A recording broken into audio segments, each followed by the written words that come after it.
Good morning. MCQ test module polity के second part में आपका स्वागत है। कुछ क्वेश्चंस देख लेते हैं सेकेंड मॉड्यूल के। Which part of the Indian constitution deals with the state legislature? Part 7, part 10, part 5, part 6। तो करेक्ट ऑप्शन पार्ट 6 है। इसमें आर्टिकल 168 से 212 तक स्टेट लेजिस्लेचर के बारे में दिया गया है। Which of the following leader has never been elected as the president of Indian National Congress? Lala Lajpat Rai, Motilal Nehru, Bal Gangadhar तिलक या दादा भाई नेहरू? तो करेक्ट ऑप्शन बाल गंगाधर तिलक है। लाला लाजपत राय 1919 में कलकत्ता सेशन में अपॉइंट हुए थे। मोतीलाल नेहरू 1920 और 1928 में, सिमिलरली 1920 में अमृतसर में और 1928 में कलकत्ता सेशन में अपॉइंट हुए थे। दादा भाई नेहरू 3 बार अपॉइंट हुए और ये क्वेश्चन एमसीक्यू फॉर्मेट में पूछा भी जाता है कि इंडियन नेशनल कांग्रेस के कौन से प्रेसिडेंट 3 बार अपॉइंट हुए? तो दादा भाई Nehru. Which article of the Indian Constitution empowers a High Court to issue writs for the enforcement of the fundamental rights of the citizen?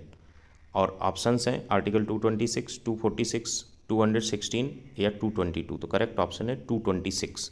यही बात अगर सुप्रीम कोर्ट के सेंस में हो तो 32 है। जो मैंडामस, सर्टिरेरी, को वारंटो, प्रोहिबिशन, ये चीज़ें इशू की जाती हैं वो इसी आर्टिकल 226 के तहत या 32 के तहत फंडामेंटल राइट्स को सुरक्षित रखने के लिए, उनका संरक्षण करने के लिए इशू की जाती हैं।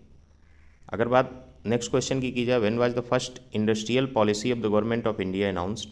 तो 1948 में अनाउंस की गई थी 6 अप्रैल को, और इसको इम्प्लीमेंट करने के लिए 1951 में एक्ट आया था, और इसके सेकेंड टाइम जो एक्ट आया था वो 1956 में आया था।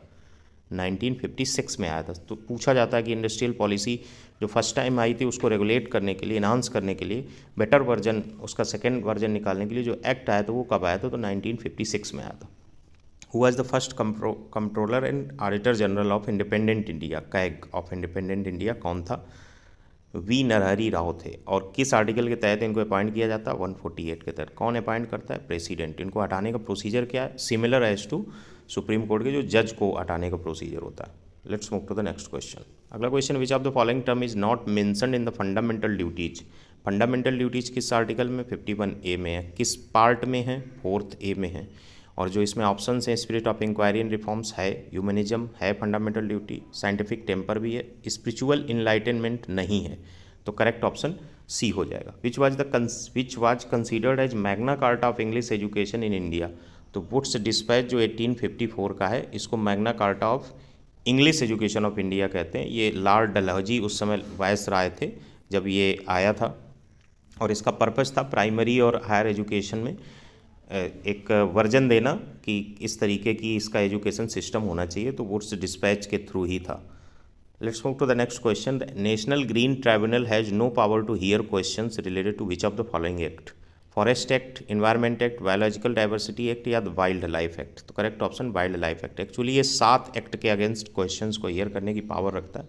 जो 4 एक्ट हैं वो वाटर पॉल्यूशन से रिलेटेड 2 एक्ट हैं 1974 और 76, एयर पॉल्यूशन से रिलेटेड 1981, एक और एक्ट है वो थोड़ा सा ऑड है, बाकी ये यहाँ पे करेक्ट ऑप्शन है वाइल्ड लाइफ प्रोटेक्शन एक्ट 1972, इसका करेक्ट ऑप्शन होगा। नेक्स्ट क्वेश्चन है, which of the following article of the Indian constitution is related to contingency fund? 237, 47, 57, 67 इसका करेक्ट ऑप्शन है। वो भी 267 के फर्स्ट पार्ट में है।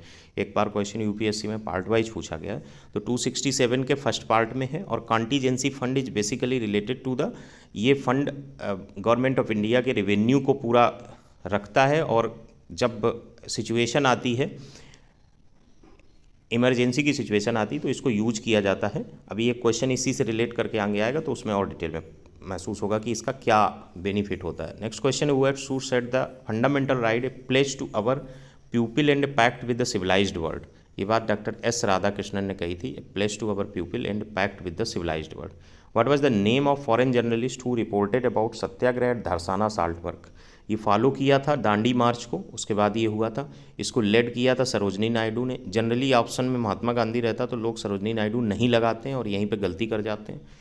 तो ये क्वेश्चन भी कि who was the leader behind the satyagraha at Dharasana salt work, Sarojini Naidu थे। और जिस जर्नलिस्ट ने इसको एक तरीके से रिपोर्ट किया था वो अमेरिकन था, उसका नाम था वेब मिलर। तो करेक्ट ऑप्शन यहाँ पे बी पार्ट हो जाएगा।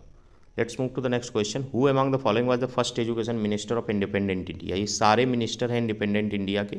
जॉन मिथाई जो थे ये रेलवे और ट्रांसपोर्ट से रिलेट करते थे, बी आर अम्बेडकर लॉ से रिलेटेड थे, मौलाना अबुल कलाम आज़ाद एजुकेशन मिनिस्टर थे, और डॉक्टर राजेंद्र प्रसाद जो थे वो फूड एंड एग्रीकल्चर से रिलेटेड थे। Which constitutional amendment increase the retirement age of high court जजेस फ्रॉम 60 to 62 ईयर्स।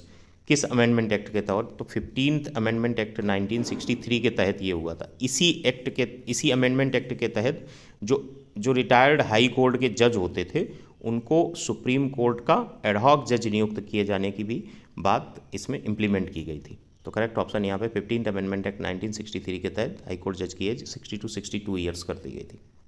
अगला क्वेश्चन है, in the Indian parliamentary system vote on account is valid for how many months. ये भी question generally 6 months आप लगा देते, correct option 2 months है। Vote on account का मतलब ये होता है कि कॉन्टीजेंसी फंड से हमें फंड लेना है और निकालने के लिए वोट ऑन अकाउंट तब किया जाता है जब बजट के द्वारा जो आपने फंड डिसाइड किया था वो आपका ख़त्म हो चुका है, और उसको यूज करने के लिए आपको कोई मतलब बहुत ज़्यादा डिस्कशन लोकसभा में नहीं होता, इसे ऐसे ही पास कर दिया जाता है जब तक कि नेक्स्ट गवर्नमेंट आपकी अपॉइंट ना हो जाए। तो ये क्रिटिकल और इमरजेंसी सिचुएशन में जो सैलरी और पेंशन देने के लिए होता है।